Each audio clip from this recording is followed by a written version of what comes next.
July 1, 2024ರಿಂದ ಪೂರ್ವಾನ್ವಯವಾಗುವಂತೆ ಬಿಡುಗಡೆಯಾಗಬೇಕಾಗಿದ್ದಂತಹ ತುಟ್ಟಿ ಭತ್ಯೆ ಇನ್ನೂ ವಿಳಂಬವಾಗ್ತಕ್ಕಂತಹ ಸಾಧ್ಯತೆ ಇದೆ ಎಂದು ತಿಳಿದು ಬಂದಿದೆ. ಹೌದು, ಏಕೆಂದರೆ ಈಗಾಗಲೇ ಕೇಂದ್ರ ಸರ್ಕಾರ ತನ್ನ ಉದ್ಯೋಗಿಗಳಿಗೆ ಶೇಕಡ 3 ತುಟ್ಟಿ ಭತ್ಯೆಯನ್ನು ಅಕ್ಟೋಬರ್ ತಿಂಗಳಲ್ಲೇ ಘೋಷಣೆ ಮಾಡಿ ಆದೇಶವನ್ನು ಕೂಡ ಹೊರಡಿಸಿತ್ತು.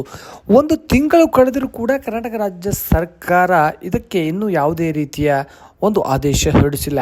ಏಕೆಂದರೆ ತಮಗೆ ತಿಳಿದಿರುವಂತೆ ಈಗಾಗಲೇ ಕರ್ನಾಟಕ ರಾಜ್ಯದಲ್ಲಿ 3 ವಿಧಾನಸಭೆಗೆ ಉಪಚುನಾವಣೆ ನಡೀತಕ್ಕಂಥ ಸಂದರ್ಭದಲ್ಲೇ ಕೇಂದ್ರ ಸರ್ಕಾರ ಆದೇಶವನ್ನು ಹೊರಡಿಸಿತು. ಆ ಸಂದರ್ಭದಲ್ಲಿ ಕರ್ನಾಟಕ ರಾಜ್ಯ ಸರ್ಕಾರಿ ನೌಕರರ ಸಂಘವು ಮಾನ್ಯ ಮುಖ್ಯಮಂತ್ರಿಗಳಿಗೂ ಹಾಗೂ ಆರ್ಥಿಕ ಇಲಾಖೆಗೆ ಮನವಿಯನ್ನು ಕೂಡ ಸಲ್ಲಿಸಿತು.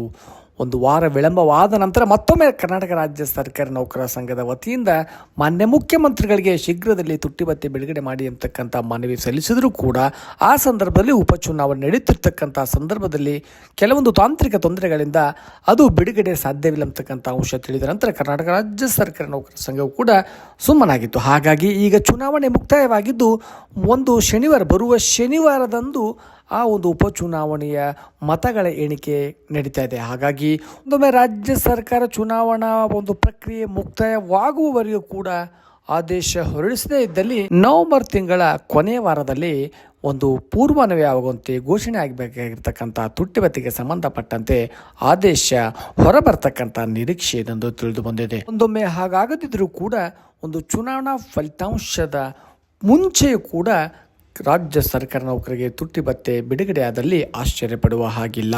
ಹಾಗಾಗಿ ಏನಾಗುವುದು ಕಾದು ನೋಡೋಣ. ಧನ್ಯವಾದಗಳು.